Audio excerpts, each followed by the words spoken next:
ये बात उन दिनों की है जब मैं सुबह 4 बजे उठता था, और 4 बजे से लेकर रात के 10 बजे तक मुझे ट्यूशन या कोचिंग भी कह सकते हैं, अपने घर पर ही मैं पढ़ाया करता था।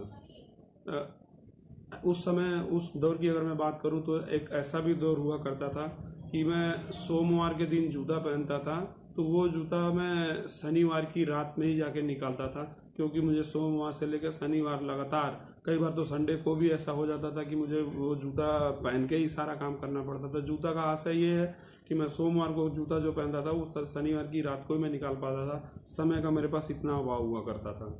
दूसरी चीज़, अक्सर मैंने 2017, 18, 19 सिलेक्शन होने तक के बीच का जो कार्यकाल था, ये बीच का जो समय था, इन समय के बीच में मैंने स्कूलों में भी मैंने अध्यापन का कार्य किया है। इवन जिस स्कूल में मैं पढ़ाने जाता था उस स्कूल में मेरे पास इतना समय का अभाव होता था कि मैं सुबह 8 बजे स्कूल लगता था, मैं करीब 7:50, 7:55 पे स्कूल पहुंचता था, तो मेरे बैग में ही ब्रश, टूथब्रश सब कुछ हुआ करता था। इवन मैं सुबह उठता था 4 बजे उठ के जैसे उठता हूँ वैसे पढ़ाना शुरू, और 4 बजे से लेके 7:50, 55 तक मैं पढ़ाता था, और 5 से 10 मिनट के अंदर मैं बाइक से स्कूल पहुँचता था, और स्कूल में ही अपना 2 से 3 मिनट के अंदर मैं अपना ब्रश किया, चेहरा धुला, इवन जो भी फ्रेश होने तक की जो भी चीज़ें थी सारा मैं स्कूल में ही कर लेता था। फिर 8 बजे से स्कूल के क्लासेस शुरू होते थे, 2 बजे आता था, और 2 बजे से स्कूल से आते आते 2:30 बजे से मेरी क्लासेस शुरू होती थी, और रात के 10 बजे तक मैं पढ़ाता था। नमस्कार दोस्तों, मैं हूं सूरज कुमार पटेल, और आप सभी का अपने YouTube चैनल पायलट है सूरज पटेल लाइफ ऑन ट्रैक पर स्वागत करता हूं। दोस्तों, आज के इस वीडियो में मैं आपसे कुछ अपनी उन उन यादों को शेयर करूंगा, उन बातों को शेयर करूंगा जो मेरे संघर्ष के दिनों के लिए मुझे मेरे जहन में रहने वाली हैं, जो मुझे हमेशा याद दिलाती रहेंगी कि उन दौर को मैंने कैसे जिया, मैंने कैसे अपनी तैयारी को भी जारी रखा, बावजूद इसके मैंने एक पूरा समय समर्पित किया टीचिंग में या अन्य कामों में, जहाँ पे अपने सेल्फ स्टडी के लिए टाइम बहुत बामुश्किल निकल पाता था। दोस्तों, जैसा कि मैंने अपने चैनल पे पिछले वीडियोस में कुछ ये बातें बता रखी हैं कि मैं एक इंजीनियरिंग ग्रेजुएट हूँ, मैकेनिकल इंजीनियरिंग से मेरा बीटेक रहा है, और मेरा जो बीटेक का डिग्री कंप्लीट होता है वो जून 2015 में। अब 15 से लेके और 2019, क्योंकि 19 लास्ट तक मेरी ज्वाइनिंग हुई, तो 2019 यानी कि ये 4 साल का जो समय अवधि था, इस बीच में मेरे लिए जो टाइम था, इस 4 सालों में ज़िंदगी ने मुझे पूरे जीवन का एक सबक दिया। दरअसल बीटेक पास आउट होने के बाद मैंने कुछ बड़े एग्जाम्स को टारगेट करके तैयारी करी। इवन तैयारी के दौरान मैंने हमेशा सेल्फ स्टडी को ही वरीयता दिया, सेल्फ स्टडी पे ही ज़्यादा काम किया है। कुछ एग्ज़ाम्स में मैं आखिरी स्टेज तक पहुंचा, बट फाइनली मेरा अंतिम रूप से चयन नहीं हो पाया, लेकिन कोशिश जारी रही, हिम्मत कभी नहीं आ रहा। फिर उसके बाद 15, 16 निकला, 17 को फिर मैं मेरठ दिल्ली एनसीआर में मैं रहता था। फिर मेरठ दिल्ली एनसीआर में रहना, आप सभी को पता है कि एफर्ट कर पाना उतना आसान काम नहीं होता है, जहाँ पे आपको फाइनेंशियली सपोर्ट के साथ साथ आपको मेंटली प्रिपेयर्ड होकर आपको लगना पड़ेगा, जहाँ पे मुझे कुछ प्रॉब्लम्स होनी शुरू हुई। इसलिए मैं वहाँ मेरठ एनसीआर से मूव ऑन करके मैं अपने घर गोंडा आ गया। गोंडा आने के बाद अब मेरे पास 2 चीज़ें थी कि मैं अपना टाइम वेस्ट करूँ या फिर अपनी सेल्फ स्टडी की चीज़ों को कंटिन्यू करूं। हालांकि उन दिनों ये चीज़ें कर पाना बहुत मुश्किल काम था, तो इसलिए मेरे दिमाग में एक आइडिया आया कि मैं क्यों ना कुछ ऐसा काम करूं जिससे मैं कुछ पैसे भी कमा पाऊं, जिससे मैं अपनी ज़रूरत की चीज़ें अपने लिए खुद कर पाऊं, और साथ साथ में मेरी स्टडी, जो मेरी पढ़ाई है, वो चालू रह पाए। इसके लिए मैंने 17 जून जुलाई के आसपास में मैंने एक हिंदी माध्यम से इंटरमीडिएट स्कूल ज्वाइन किया, जहाँ पे मैंने साइंस में स्पेशली फिजिक्स, केमिस्ट्री, और क्योंकि वहाँ पे टीचर अच्छे नहीं थे तो मुझे बायो भी देखना पड़ता था 10th, 11th, 12th का, और maths 9th, 10th, 11th, 12th चारों क्लासेस के लिए मैं मैथ्स और साइंस वहाँ पढ़ाया करता था। बेसिकली मेरा साइंस स्ट्रीम ही रहा है बैकग्राउंड में, तो मुझे दिक्कत नहीं थी, मुझे पढ़ाना अच्छा भी लगता था। वहाँ पे 1 से 2 साल मैंने टीचिंग करीब किया। उसके बाद फिर मुझे एक बहुत ही रिनोड, बहुत ही नामी गिरामी एक सीबीएसई स्कूल में पढ़ाने का अवसर मिला। वहाँ पे भी मैंने 1 साल करीब टीचिंग दी, और उस दौरान टीचिंग के दौरान जो मुझे वहाँ पे चीज़ें पढ़ाते हुए जो मैंने खुद पे जो कमांड की, खुद के सब्जेक्ट पे जो कमांड किया मैंने, जो मैंने खुद तैयारी में अपने कंटिन्यू करते हुए, पढ़ाते हुए जो मैंने चीज़ें सीखी, वो मेरे जीवन का सबसे अमूल्य समयों में से एक है। दूसरी चीज़ दोस्तों, 2017, 18, 19 17-18 तक मेरा टीचिंग स्कूलों में चलता रहा। साथ साथ में मैं घर पे भी क्लासेस देने लग गया। घर पे क्लासेस देने की ज़रूरत तब पड़ी क्योंकि गली मोहल्ले के लोग, इस मेरे कॉलोनी के लोग, इवन जो आस पड़ोस के जो मेरे दोस्त थे, जो भी मेरा फ्रेंड सर्किल था, उन सभी तक ये मेरे से संबंधित जो उन लोगों को आइडिया लग पाया कि ये पढ़ाते हैं, टीचिंग से जुड़े हैं। तो लोगों ने फिर धीरे धीरे करके छोटी कक्षाओं से शुरुआत किया, 7th के 6th 7th 8th 5th 9th 10th ऐसे करके बच्चे आने लग गए पढ़ने।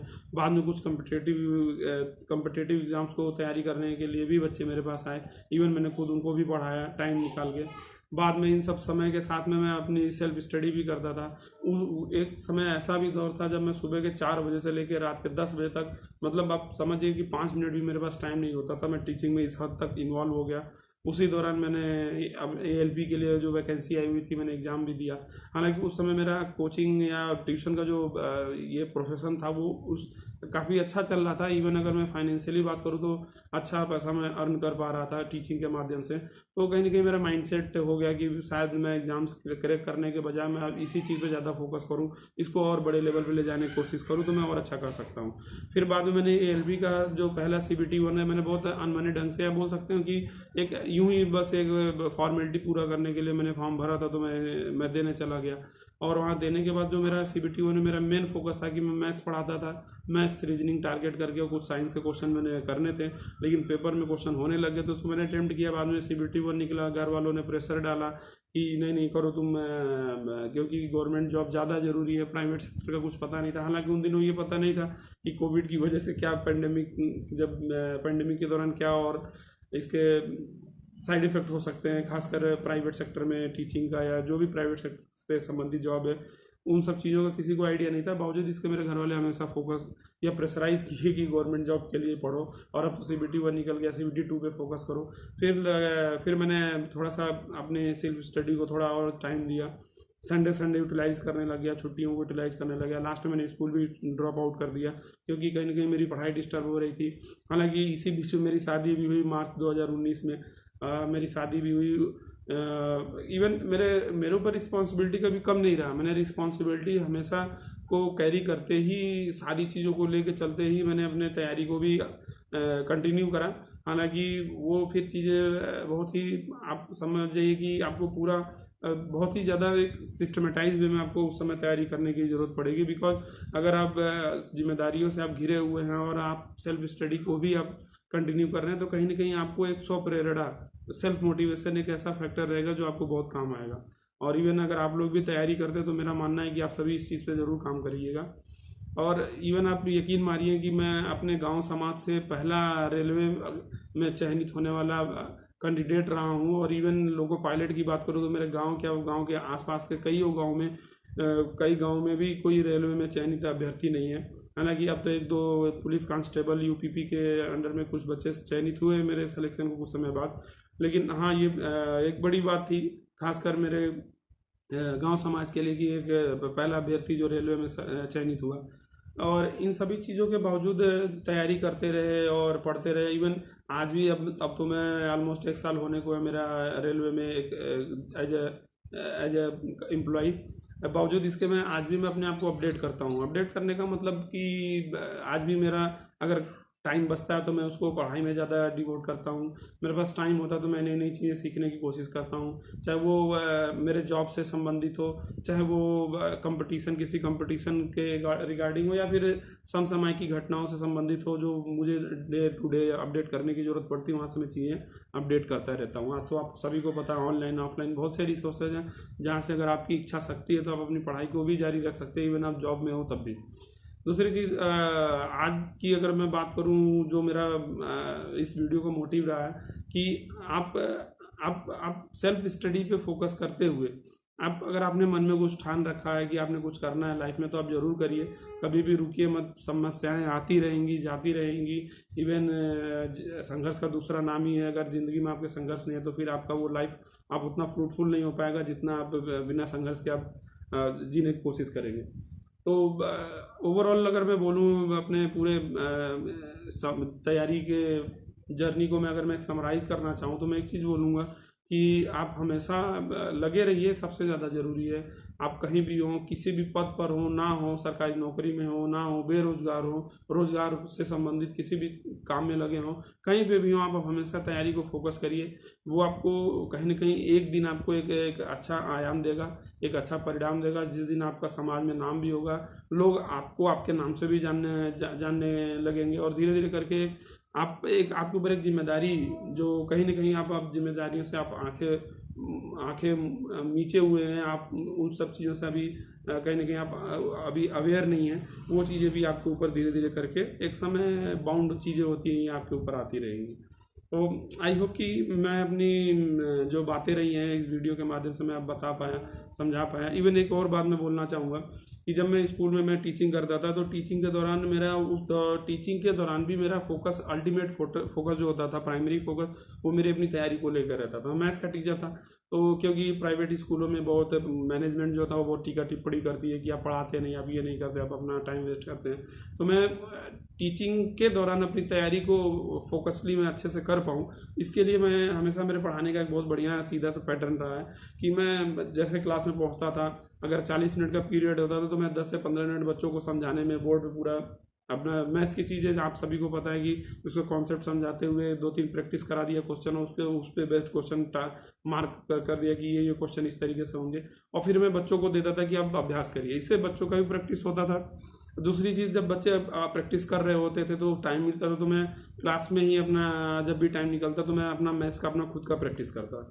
और धीरे धीरे करके ये छोटी छोटी चीज़ें मैं अपने टीचिंग के दौरान मैं करता रहा, जो एक दिन करके एक समय के बाद मेरे लिए मेरे तैयारी बूस्टअप करती चली गई। और फाइनली मैं जिस भी एग्ज़ाम में मैंने अभी फाइनली क्रैक किया, इसके अलावा भी मैंने 2-3 एग्जाम्स निकाले, उसमें हालांकि अंतिम रूप से मैं नहीं चयनित हो पाया, कुछ को मैंने ड्रॉप आउट भी किया क्योंकि मेरी ज्वाइनिंग हो चुकी थी और ट्रेनिंग में था। वो ट्रेनिंग मेरी उदयपुर रही है, तो ऑनलाइन फिर उसके बाद उदयपुर में चला गया, तो वहाँ से फिर आने का टाइम नहीं मिल पाया क्योंकि बहुत टाइट शेड्यूल होता है ट्रेनिंग में, खासकर रेलवे के लिए, तो वो चीज़ें मैंने छोड़ दी।